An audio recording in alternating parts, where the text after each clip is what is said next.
So if we look at the recovery process, what should we expect in terms of how long it will take to recover and how we can make sure we have the best recovery experience possible?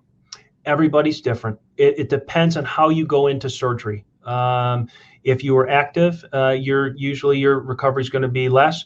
If it's something that your surgery was delayed or you waited a long period of time, and the surrounding body parts have had atrophy, and you've walked abnormally for a long period of time, you almost have to train yourself to walk normal again. And that seems weird to say, but it is, because we make these small adjustments as that hip becomes arthritic.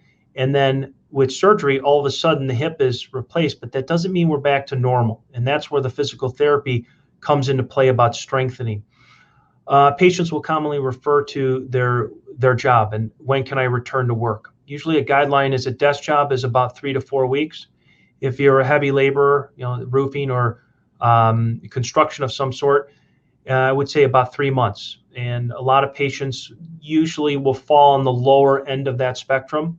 And I would expect that, anywhere from the 4 to 6 week window is the most common number.